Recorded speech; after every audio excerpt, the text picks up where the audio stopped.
حي على الفلاح.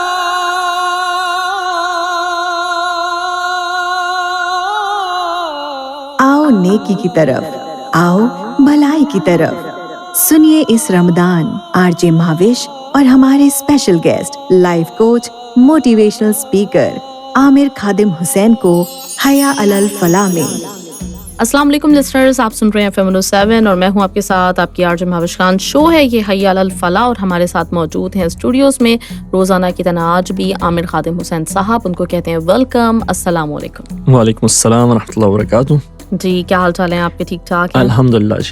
جی اچھا، آج کا جو ٹاپک ہے یہ بھی بہت زیادہ اہم ہے اور بلکہ کہنا چاہیے بہت ہی اہم ہے، کیونکہ اس کا تعلق ہم سب لوگوں سے ہے. ہم سب لوگ جو اپنے آپ کو مسلمان کہلانا پسند کرتے ہیں، تو ساتھ میں ہماری یہ خواہش بھی کہیں اندر چھپی ہوئی ہوتی ہے کہ ہمیں ایسا مسلمان سمجھا جائے یا ایمان والا سمجھا جائے، مومن سمجھا جائے. تو کوشش کسی حد تک اپنی استطاعت کے طور پہ ہم کر رہے ہوتے ہیں. تو سب سے پہلے یہ سوال میں آپ سے کرنا چاہوں گی کہ ایمان، جب ہم کہتے ہیں نا کہ ایمان، اللہ ہمیں ایمان کی دولت سے سرفراز فرمائے، ہمیں ایمان کی دولت ملے، تو اصل میں ایمان کیا ہے؟ جی، میں اس کا جواب دینے سے پہلے اگر آپ سے ایک سوال کروں کہ آپ مجھے بتائیے کہ ایمان کو انگلش میں کیا کہتے ہیں؟ فیتھ. ٹھیک ہے، یا کوئی اور لفظ آ رہا ہو؟ فی الحال تو فیتھ. بلیف. ہاں بلیف. ٹھیک ہے. اچھا، اگر آپ آکسفورڈ ڈکشنری اٹھائیں اور ان دونوں لفظوں کے مطلب دیکھیں اس کے اندر، تو آپ کو کچھ اس قسم کی ڈیفینیشن ملے گی. مجھے بالکل ایسے نہیں یاد، لیکن ڈیفینیشن کچھ اس طرح کی ہوگی: to believe in something without any proof. Okay, ٹھیک ہے، صحیح. لیکن ایمان کا مطلب یہ نہیں ہے. صحیح. تو ایمان کا مطلب فیتھ نہیں ہے، ایمان کا مطلب بلیف نہیں ہے، بلکہ ایمان کا مطلب ہے، دیکھیں یہ ایمان جو لفظ نکلا ہے نا، یہ نکلا ہے امن سے. تو امن کے ساتھ تو ہم نے ایمان ہے کسی چیز کو ماننا اس طرح کہ دل کے اندر امن کی کیفیت ہو جائے. امن کی مطلب کوئی کوشچن نہ رہ جائے، کوئی انسان جو ہے وہ مخمصے کا شکار نہ ہو. یہ ہے ایمان. اچھا، یہ ایمان ہم سے مطلوب ہے کہ ہمارے دلوں میں اطمینان ہو. اس کو اللہ تعالیٰ نے قرآن میں اس طرح بیان کیا کہ انما المؤمنون الذین آمنوا باللہ ورسولہ. مومن، ایمان والے، اصل ایمان والے تو وہ ہیں جو ایمان لائے اللہ اور اس کے رسول صلی اللہ علیہ وسلم پر. ثم لم یرتابوا، پھر ان پہ شک نہیں کیا، پھر ان کے دلوں میں شک نہیں آیا. تو یہ وہ جو امن کی کیفیت آ گئی ان کے دلوں میں. انہوں نے کہا جو بھی بات ہے وہ ہے، لیکن اللہ کی جگہ اور رسول کی جگہ ان کے دلوں میں پوری طرح پکی، ان کا ایمان پوری طرح پکا ہو گیا، دل کے اندر امن ہو گیا. یہ جو انگلش زبان ہے اور جو ماڈرن ریلیجن ہے وہ ہمیں کہتا ہے کہ جی is to believe in something without any proof. without proof اگر آپ کسی بات کو مانیں گے تو آپ کے دل میں اطمینان ہو سکتا نہیں. ٹھیک ہے، بہت کیسی بھی بات ہو اور کتنی ہی عجیب سی بات ہو. میں آپ سے کہوں گی جی آج دوحہ میں بہت برا ٹریفک جیم ہے، آپ میری بات پہ، کیونکہ ایک سمپل سی بات ہے، ہو سکتا ہے آپ بلیو کریں لیکن 100% بلیو نہیں ہو سکتا آپ کو. بھائی عامر صاحب کی understanding of a traffic jam کتنی ہوگی، کیا ہوگی؟ ہو سکتا ہے ان کے لیے 10 منٹ رک جانا بہت ہیوج ٹریفک جیم ہو، لیکن آپ کی ڈیفینیشن ہو ہیوج ٹریفک جیم کی جس میں 2 گھنٹے پھنستا ہے انسان.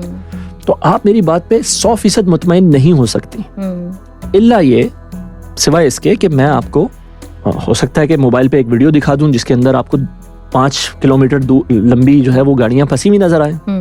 اب آپ کو اس بات پہ یقین ہو جائے گا. اب کوئی آپ سے کہے گا کہ بھائی اس راستے سے چلیے، تو آپ کہیں گے ہرگز نہیں، اس راستے پہ 5 کلومیٹر لمبا ٹریفک جیم ہے. تو ایمان جو ہے ہم سے اس کیفیت کا تقاضا کرتا ہے جس کے اندر ہمارے دل میں کوئی شک نہ ہو. ثم لم یرتابوا، ہمارے دل میں مکمل امن ہو. اور یہ مکمل امن جو ہے وہ ایک پروف کے ساتھ آتا ہے. جیسے میں نے آپ کو ویڈیو دکھائی اسی طرح پروف چاہیے انسان کو. اللہ تعالیٰ نے قرآن میں ہمیں پروفز دیے ہیں. اللہ تعالیٰ کہتے ہیں کہ اگر تمہیں اس قرآن میں شک ہے، وَإِن كُنتُمْ فِي رَيْبٍ مِّمَّا نَزَّلْنَا عَلَىٰ عَبْدِنَا، اگر تمہیں اس قرآن کے اوپر جو ہے ہم نے اپنے بندے محمد صلی اللہ علیہ وسلم پہ نازل کیا ہے، اس میں تھوڑا سا بھی شک ہے، تو فَأْتُوا بِسُورَةٍ مِّن مِّثْلِهِ، تو اس جیسی ایک صورت لے کر آ جاؤ. وَادْعُوا شُهَدَاءَكُم مِّن دُونِ اللَّهِ إِن كُنتُمْ صَادِقِينَ، اور اللہ کے سوا جو تمہارے مددگار ہیں ان سب کو بلا لو. تو یعنی کہ اللہ تعالیٰ چیلنج کر رہے ہیں, اللہ تعالیٰ کہہ رہے ہیں بھائی ریفیوٹ کر کے دکھا دو اس کو, میں چیلنج کر رہا ہوں, اگر تمہیں لگتا ہے قرآن میری طرف سے نہیں ہے تو ریفیوٹ کر دو اس کو. اللہ تعالیٰ پہ کیوں ایمان لائیں ہم؟ اللہ تعالیٰ کہتا ہے اللہ تعالیٰ پہ ایمان لاؤ, اللہ ایک ہے, کیونکہ اگر اللہ کے سوا کوئی اور بھی معبود ہوتے اس دنیا کے اندر تو کائنات میں فساد پیدا ہو جاتا, یا وہ اللہ کے عرش پہ پہنچنے کے لیے, دیکھیں نا دنیا میں کیا ہوتا ہے, جو وائس پریزیڈنٹ ہوتا ہے وہ پریزیڈنٹ بننے کے چکر میں ہوتا ہے ہمیشہ, جو پریزیڈنٹ ہوتا ہے وہ سی ای او بننے کے چکر میں ہوتا ہے ہمیشہ, تو وہ سی ای او کو گرائے گا تو پریزیڈنٹ بنے گا, سی ای او بنے گا, ایسا ہی ہے نا. تو اللہ کہتے ہیں کہ اگر کوئی میرے نیچے بھی ہوتے, کوئی ہائرارکی ہوتی میرے نیچے, کوئی میرا وائس گاڈ ہوتا, کوئی اس کے نیچے ہوتا, کوئی اس کے نیچے ہوتا, تو وہ لوگ سارے کوشش کرتے کسی دن پروموٹ ہو کے میری جگہ سنبھالیں. تو یہ کیا ہو رہا ہے, اللہ تعالیٰ پروفز دے رہے ہیں. اللہ تعالیٰ کہتے ہیں جن کو تم سمجھتے ہو کہ اللہ کی قدرت میں شریک ہیں, وہ تو ایک مکھی کا پر نہیں بنا سکتے. اب یہ پروفز ہیں, اللہ تعالیٰ دلیلیں دے رہے ہیں, پروفز دے رہے ہیں, لاجکس دے رہے ہیں, اور ان کو کہا گیا ہم کو کہ ان کو سمجھ کے ایمان لے کر آؤ. اور پھر قرآن کے اندر بہت ساری سائنٹیفک بھی جو ثبوت اللہ تعالیٰ نے بتائے, اور اللہ تعالیٰ نے وعدہ کیا کہ ہم تمہیں یہ دکھاتے چلے جائیں گے, یہ آیات اپنی, نشانیاں اپنی, یہاں تک کہ ہر ایک پہ واضح ہو جائے گا کہ یہ حق ہے قرآن. یہ تو ایمان کی ڈیفینیشن ہو گئی. بہرحال ہمارے اصطلاح میں, اس دین کی اصطلاح میں ایمان کہا گیا 6 ایمانیات کو. ایمان باللہ جو ہم پڑھتے ہیں ایمان مفصل اور ایمان مجمل میں, آمنت باللہ و ملائکتہ و کتبہ و رسلہ والقدر خیرہ و شرہ من اللہ تعالی والبعث بعد الموت. تو ان سب چیزوں پر ایمان رکھنا, اس کو ہم نے کہا ایمان. اور ایمان ایسا ہونا چاہیے جس کے اندر شک نہ ہو, شک کی کوئی ملاوٹ نہ ہو. اگر شک ہے تو ہم علم حاصل کریں, اگر شک ہے تو ہم قرآن کو پڑھیں, اگر شک ہے تو ہم اس کو سمجھیں, اگر شک ہے تو ہم اس پر عمل کریں, اور یہ ان شکوک کو دور کریں. صحیح. مطلب ایک طرح سے دیکھا جائے تو جو آپ نے کہا کہ ایمان کو فیتھ یا بلیف کہتے ہیں اور اس کی ڈیفینیشن وہ ہے, تو ہم جب یہ دیکھیں گے تو ہمیں لگے گا کہ ہاں بات تو صحیح ہے نا, مطلب اللہ تعالیٰ کو ہم نے دیکھا تو نہیں ہے, لیکن کبھی اس طرح سے ہم نے سوچنے کی کوشش ہی نہیں کی کہ مطلب آپ کے پاس ہزاروں پروفس موجود ہیں. یہ الگ بات ہے کہ آپ ان کو جو نا جاننے کی طرف آپ جا ہی نہیں رہے, آپ اپنے طور پہ آپ کی کوئی کاوشیں نہیں ہے, تو بہت زبردست. اچھا یہاں پہ ایک سوال میں یہ اسی سے منسلک کرنا چاہوں گی کہ عموماً میں نے یہ دیکھا ہے کہ میں بھی ان لوگوں میں سے ہوں جو شاید بچپن سے ہی اس قسم کے تھے کہ مجھے ہر چیز کی لاجکس چاہیے ہوتی تھی. مطلب مجھے وہ بات جو میرے سامنے ہو رہی ہے, وہ کچھ باتیں تو ایسی ہوتی ہیں جن پہ آپ واقعی ایمان لے آتے ہیں. وہ جو ایک ہے نا, ہم نے جو عہد الست کیا تو ہمارے سامنے جب پہلی دفعہ اللہ کا ذکر ہوا, ہمیں بتایا گیا کہ ہمیں پیدا کرنے والا اللہ ہے, تو الحمدللہ مطلب اس پہ تو کوئی سوال نہیں اٹھا, یہ نہیں ہوا کہ ایسا کیوں, مطلب کیسے ہو سکتا ہے یا کچھ. لیکن کچھ چیزیں ایسی ہوتی ہیں جن کے اوپر مطلب جو نا یہ ہوتا ہے کہ نہیں اس کے پیچھے کیا لاجک ہے. اور عموماً مطلب میں یہ نہیں کہہ رہی کہ اللہ تعالیٰ نے کوئی بہت مجھے عقل مند پیدا کیا ہے, لیکن عموماً جن چیزوں کے لیے سوال پیدا ہوئے ذہن میں, تو اس کا پھر کچھ اس طرح کا جواب ملا کہ شاید جو ہمیں سوسائٹی سکھا رہی ہے یا جو بات جس طرح سے کی جا رہی ہے وہ ویسے ہے نہیں. تو لاجکس بھی ذہن آپ کا جب مانگتا ہے جب آپ کو کسی حد تک کچھ ڈاؤٹ ہوتا ہے, اور ڈاؤٹ کا کوئی نہ کوئی ریزن ہوتا ہے. اچھا جب میں یہ بات کچھ لوگوں سے کرتی ہوں کہ آپ کو اللہ ان لوگوں کو پسند کرتا ہے جو عقل والے ہوں, یا اللہ ان کو پسند کرتا ہے جو غور و فکر کریں اور لاجک کی بنیاد پہ اللہ تعالیٰ کو ایکسیپٹ کریں, یا لاجک کی بنیاد پہ جب وہ ہم اس دائرۂ اسلام میں آتے ہیں تو اللہ اس چیز کو زیادہ مطلب پسند کرتا ہے. تو کچھ لوگوں نے مجھ سے یہ سوال کیا جو میں آپ سے کر رہی ہوں ایمان پہ, کہ پھر اس طرح سے جب حضرت ابو بکر کا معاملہ دیکھا جائے تو حضور اکرم صلی اللہ علیہ وسلم نے جب ان سے کہا کہ اس طرح سے ہے تو انہوں نے ایک سیکنڈ بھی نہیں لیا جی, انہوں نے فوراً سے ایکسیپٹ کیا کہ ہاں آپ صحیح کہہ رہے ہیں. تو اس معاملے میں آ کے اکثر جو ہے نا مطلب یہ ایک بات آتی ہے کہ پھر کیا لاجکس کی یا سوال کرنے کی گنجائش نہیں پیدا ہوتی واقعی؟ قطعاً نہیں. یہ بات بالکل, بلکہ بات بالکل اس کے برعکس ہے. اگر حضرت ابو بکر صدیق نے فوراً ایمان لے کر آئے تو انہوں نے کہا کیا؟ انہوں نے کہا, آپ سوچیں نا, حضرت ابو بکر صدیق جو ہیں وہ نبی کریم صلی اللہ علیہ وسلم کے ایک پرانے دوست ہیں. اب وہ آپ صلی اللہ علیہ وسلم سے معاملات کرتے آ رہے ہیں, دوستی نبھاتے آ رہے ہیں, دوست تو ایک دوسرے کو جانتے ہوتے ہیں نا اچھی طرح سے. اب وہ جانتے ہیں کہ یہ شخص جو 1 روپے کے لیے جھوٹ نہیں بولتا, جس نے کبھی کاروبار میں کسی سے مذاق میں جھوٹ نہیں کہا, وہ اللہ کے اوپر تہمت باندھے گا, اللہ کے اوپر جھوٹ بولے گا. یہ کیا لاجک نہیں ہے؟ یہ تو پیورلی لاجک ہے. وہ تو انہوں نے کہا کہ بھائی آپ کو میں نے ہمیشہ صادق اور امین پایا ہے, آپ نے آج تک جھوٹ نہیں بولا, تو آپ اس معاملے میں جھوٹ کیوں بولیں گے؟ یہ لاجک ہے. بہت سارے لوگ, بلکہ دیکھیں یہ نبی جو آتے ہیں نا, وہ اپنا جو آئی ڈی کارڈ دکھاتے ہیں. دیکھیں کوئی بھی نبی کبھی بھی کسی بھی زمانے میں آئے تو لوگوں نے ان سے پوچھا کہ بھائی بتاؤ کس کی کیا بات کر رہے ہو تم, اچھا پروف دو ہمیں. تو نبی جو پروفز دیتے تھے ان میں پہلا پروف ہوتا تھا, جو پہلا آئی ڈی کارڈ ہوتا تھا نبی کا, وہ اس کا کیریکٹر ہوتا تھا ہمیشہ. وہ کہتا تھا, نبی کریم صلی اللہ علیہ وسلم نے کہا کہ میں نے لقد لبثت فیکم عمرا, میں نے تو تمہارے درمیان ایک عمر گزاری ہے, تم مجھے جانتے ہو, تم میرے خاندان سے واقف ہو, میں تمہارے سامنے بچے سے بڑا ہوا, تم نے میری اٹھان دیکھی, تم نے میرا مزاج دیکھا, تم نے میرے ساتھ کاروبار کیا, تمہیں پتا ہے کہ مجھے شعر و شاعری سے نفرت ہے, اس سے کوئی رغبت نہیں ہے, اور میں پڑھا ہوا نہیں ہوں, مجھے لکھنا پڑھنا نہیں آتا ہے, تم سب اس بات کے گواہ ہو. اور یہ گواہی آپ نے لی ان سے جب وہ پہاڑ پہ چڑھ کے آواز لگائی یا صباحا, پوچھا بھائی میں تم سے کہوں اس پہاڑ کے پیچھے ایک لشکر ہے, تم مانو گے؟ انہوں نے کہا بالکل مانیں گے, آپ نے کبھی جھوٹ ہی نہیں کہا. تو یہ لاجک نہیں ہے کیا؟ یہ بھی اندھا ایمان ہے؟ نہیں, یہ لاجک ہے.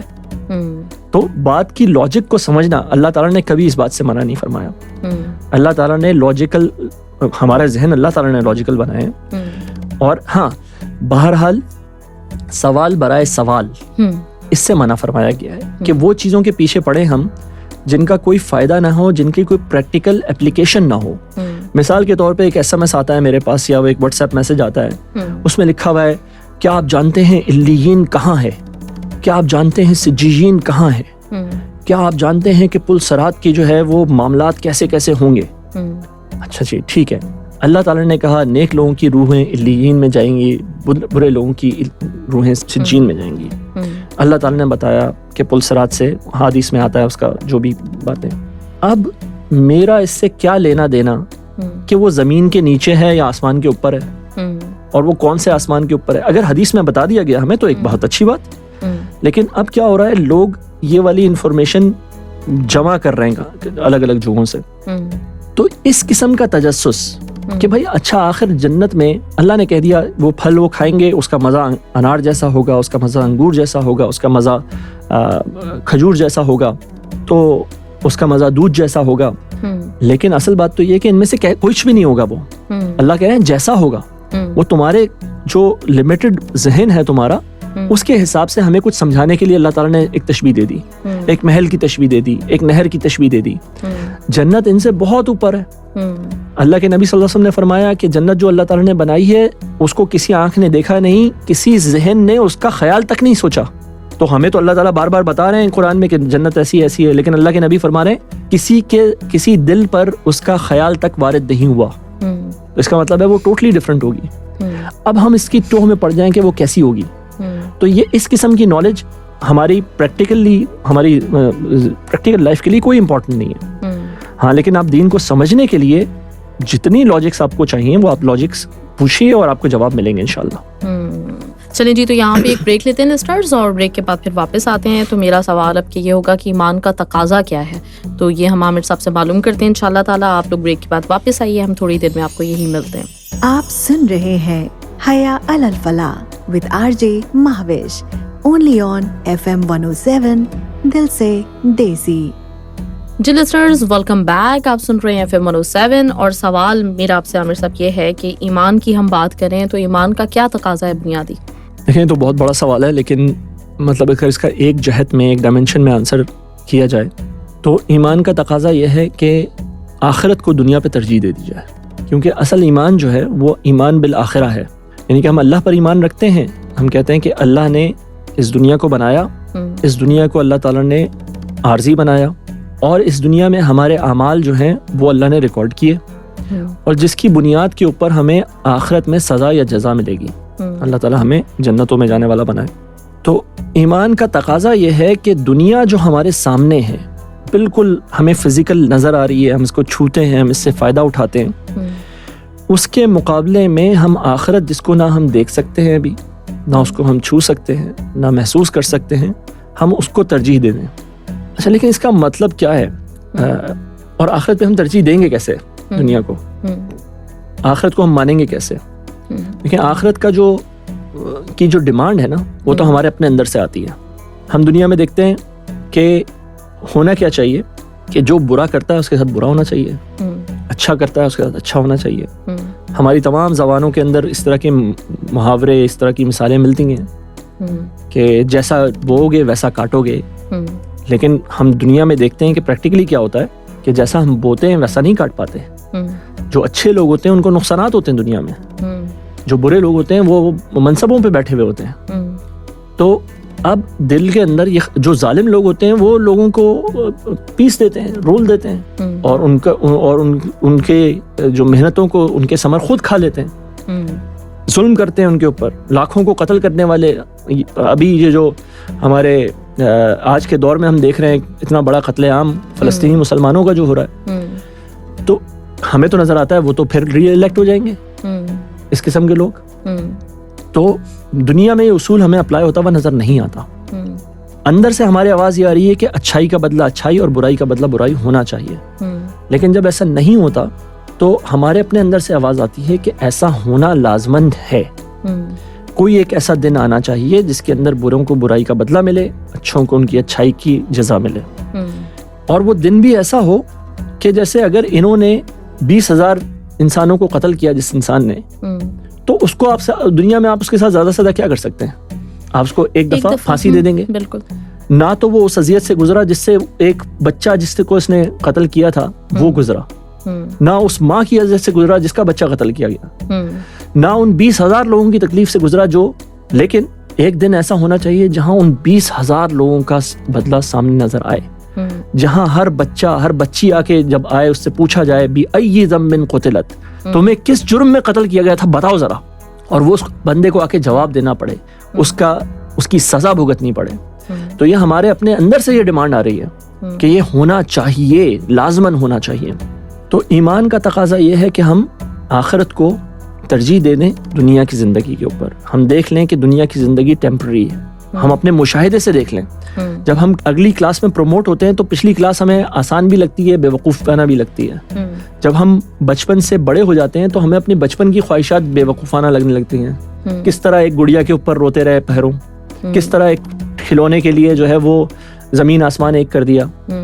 لیکن جب بڑے ہوئے تو سمجھ آیا یہ چیز ضروری نہیں ہے. اسی طرح بستر مرگ پہ کھڑے بیٹھ کے پتہ لگا یار یہ ساری دولت تو فضول میں ہی کمائی تھی. وائے نادانی کے وقت مرگ یہ ثابت ہوا، خواب تھا جو کچھ کے دیکھا، جو سنا افسانہ تھا، یہ تو سب افسانہ ہی چل رہا تھا. تو اسی طرح جب ہم اگلی لائف میں پہنچیں گے پتہ لگا یہ سارا تو کھیل اور تماشا تھا. تو اب ہم اگر ابھی سے سیکھ لیں یہ بات، ابھی سے سمجھ لیں کہ ہاں جی ہر اگلی منزل پہ پچھلی منزل جو ہے وہ کھیل تماشا لگنے شروع ہو جاتی ہے، تو ہم پھر اس کے حساب سے اپنی تیاری کریں اور اس کے حساب سے سمجھیں کہ ہمیں آخرت کو ترجیح دینی ہے. صحیح. بل تؤثرون الحیات الدنیا، لیکن تم نے دنیا کی زندگی کو ہی ترجیح دے دی. والآخرۃ خیر وابقیٰ، اللہ تعالیٰ کہتے ہیں لیکن آخرت خیر بھی ہے، بہتر بھی ہے اور ہمیشہ رہنے والی بھی ہے. صحیح. اچھا، اب یہ سوال جو کہ مطلب سمجھیں کہ اس کا بنیادی آج کی جو ہماری بات چیت چل رہی ہے اس کا سوال ہے کہ ایمان پھر بڑھایا کس طرح سے جائے؟ مطلب کون سے ایسے ذرائع ہیں جن سے ہم اپنے ایمان کو مضبوط کر سکتے ہیں اور اپنے ایمان کو ہم تقویت دے سکتے ہیں؟ جی دیکھیں، ایمان کے 2 حصے ہیں. ایک ایمان کا حصہ ہے جس کو ہم کہتے ہیں غیر شعوری ایمان.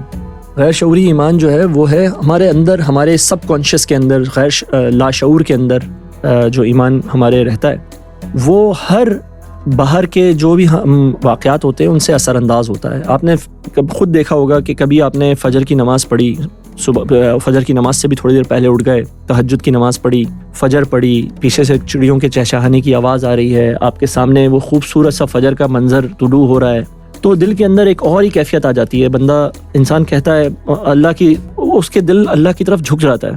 لیکن جیسے ہی وہ اس مسجد کی کیفیت سے یا اس نماز کی کیفیت سے باہر آتا ہے، دنیا کے دھندوں میں لگتا ہے، تو اس کے ساتھ ہی وہ کیفیت غائب ہو جاتی ہے.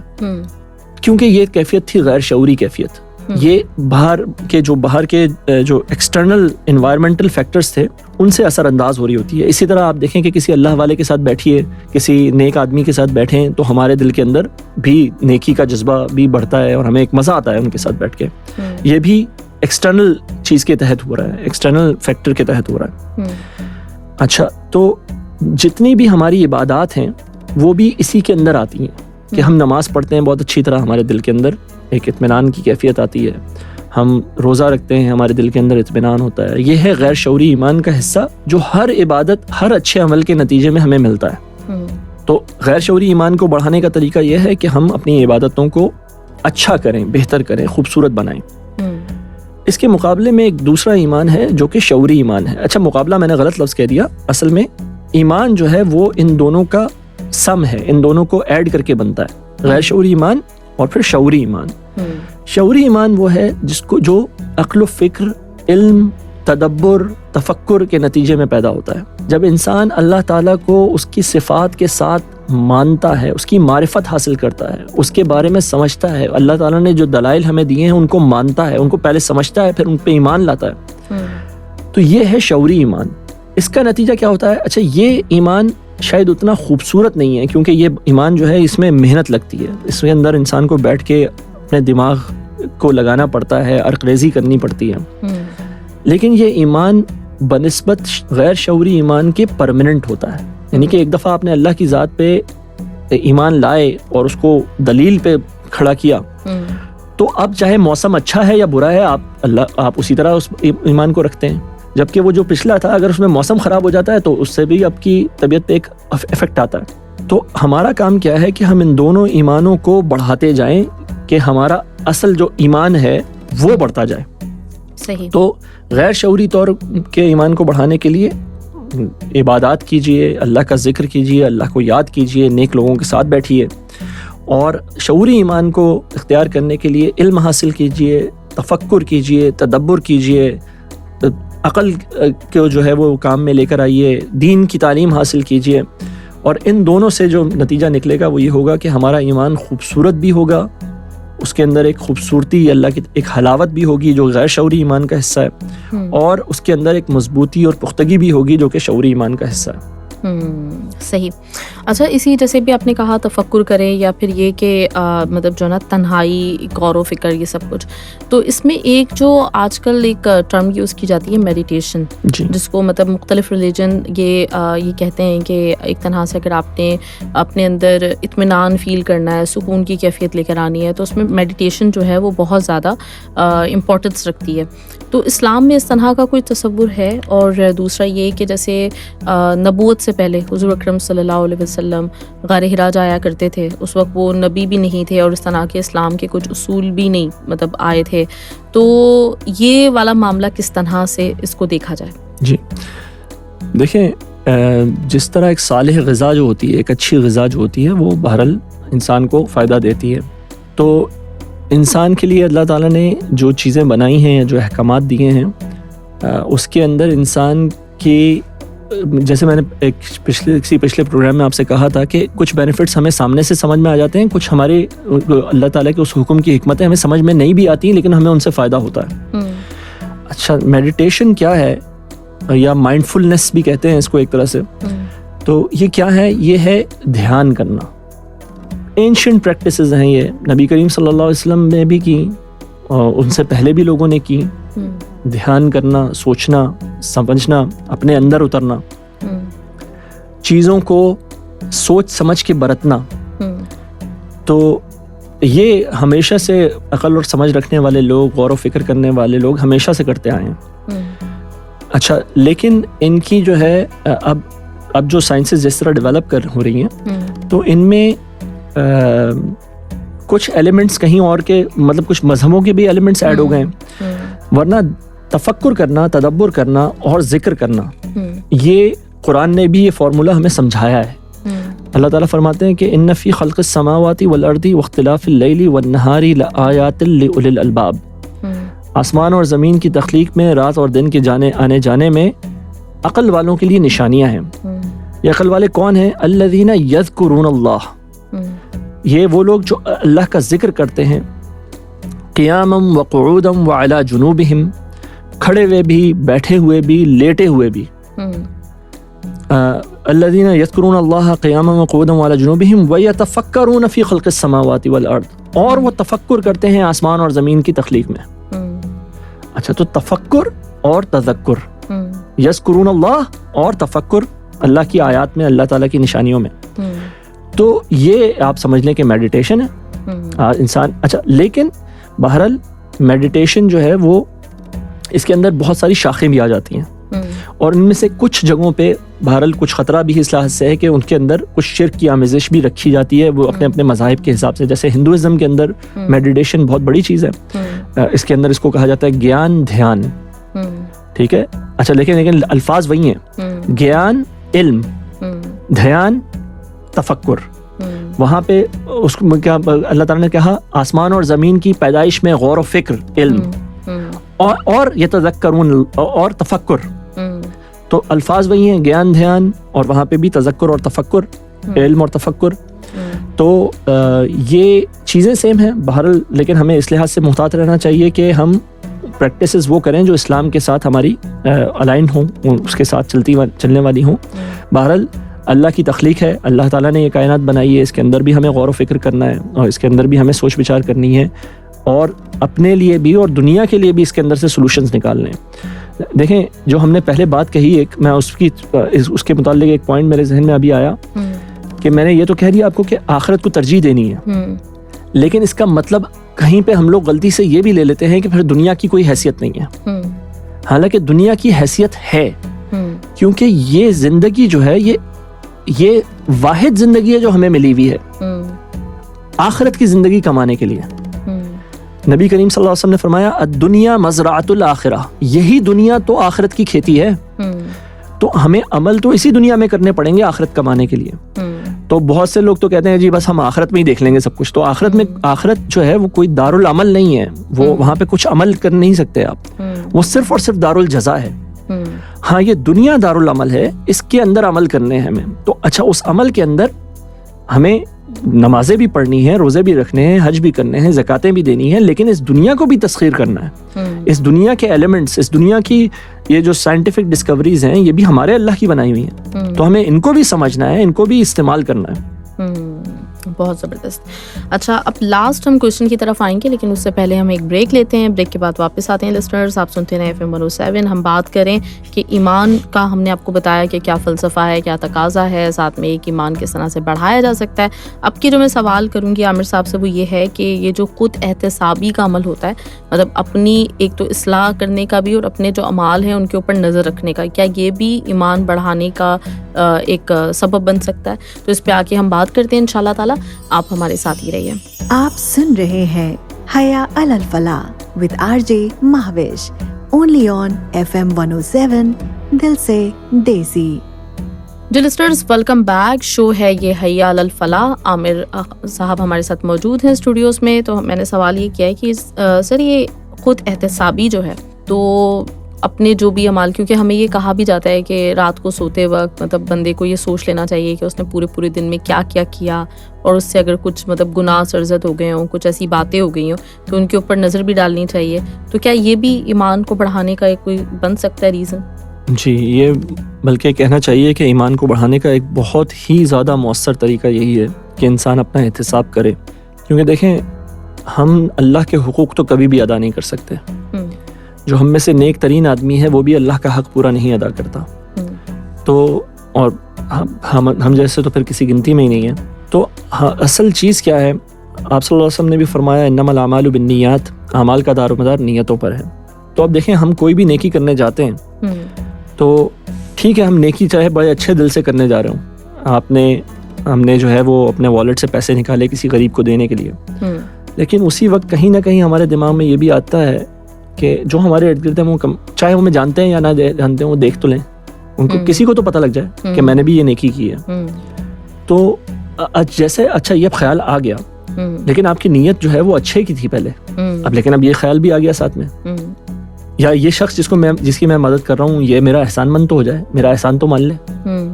ٹھیک ہے، تو اس طرح کی خواہشات ہمارے دلوں میں آ جاتی ہیں. اب ہماری نیت یعنی کہ اس کا مطلب ہے وہ خالص نیت نہیں رہی. اب جب میں خود احتسابی کروں گا، جب میں دیکھوں گا کہ بھائی میری نیت کیسی ہے، کیونکہ میرے عمل کا دار و مدار صرف نیت پر ہے میری، کہ میں نے کیا نیت کر کے یہ عمل کیا ہے. ہم نماز پڑھ رہے ہوتے ہیں، اب میں آپ کو ایک مثال سے یہ واضح کروں کہ ہم نماز پڑھتے ہیں تو ہم مرد حضرات جو مسجد میں جا کے نماز پڑھتے ہیں ان کے لیے بہت عام سی بات ہے کہ ہماری مسجد کے اندر جو نماز ہوتی ہے وہ نسبتاً تھوڑی سی سلو ہوتی ہے ہمارے گھر کی جو نماز ہم پڑھ رہے ہوں. اگر جو ہم نفل یا سنتیں ہم گھر پہ ادا کر رہے ہوتے ہیں، مسجد کی نماز ہماری ہمیشہ چاہے وہ ہم اکیلے پڑھ رہے ہوں وہ ہماری ذرا سلو ہوتی ہے. کسی دن ہمیں امام بنا دیا جائے تو ہماری نماز اور بھی سلو ہو جاتی ہے. اچھا تو بھائی یہ کیوں ہوا؟ مسجد میں بھی اللہ موجود تھا اور گھر میں بھی اللہ موجود ہے, لیکن ہماری نماز تھوڑی سی سلو کیوں ہوئی مسجد کے اندر؟ اس کا مطلب ہے کہ کہیں نہ کہیں وہ ایک جذبہ کہ بھائی میں لوگ دیکھ رہے ہیں تو میں ذرا آرام سے نماز پڑھوں, یہ کہیں پہ آ گیا. نماز آپ اللہ کے لیے پڑھ رہے تھے, لیکن آپ سمجھ لیں کہ گھر پہ اگر آپ کی نماز 2 منٹ کی تھی اور مسجد میں 3 منٹ کی تھی, تو یہ تیسرا منٹ کس کے لیے ہے؟ کیونکہ اگر اللہ کے لیے تو اللہ تو وہاں بھی تھا وہاں بھی تھا.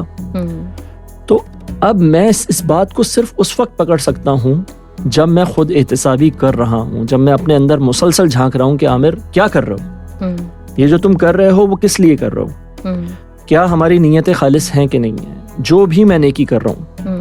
تو خود احتسابی یقیناً ایک انتہائی مؤثر عمل ہے ہمارے ایمان کو بڑھانے میں, ہماری نیت کو خالص کرنے میں, اور لازماً اس کو ہمیں صرف رات کو سوتے وقت ہی نہیں بلکہ ہمہ وقت اپنی ہر اچھے عمل میں, اپنے کسی بھی عمل کے دوران اس معاملے کو جاری رکھنا چاہیے.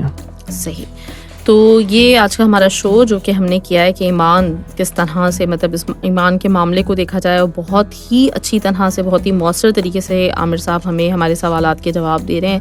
تو آپ لوگ بھی لسنرز یقیناً مطلب اس سے بہت فیض بھی اٹھا رہے ہوں گے, اور اسی طرح سے سلسلہ جاری ہے. انشاءاللہ تعالیٰ کل آپ سے ملاقات ہوگی, اور کل کا ہمارا ٹاپک جو ہوگا وہ ہے طرح سے کہنا چاہیے کہ جس کے لیے ہماری پوری زندگی جد و جہد رہتی ہے, اور ہر لمحہ مطلب ہم اس دنیا میں موجود ہیں, تو ہمیں لگتا ہے کہ خوش رہنا ہمارا حق ہے. تو کل یہ جانیں گے کہ خوش کس طرح سے رہا جا سکتا ہے, یہ اسلام کیا کہتا ہے کہ خوشی کیا ہوتی ہے, انشاءاللہ. انشاءاللہ. جی, تو اب کے لیے اتنا ہی تھا. انشاءاللہ تعالیٰ کل ملاقات ہوتی ہے. ہماری طرف سے اللہ حافظ.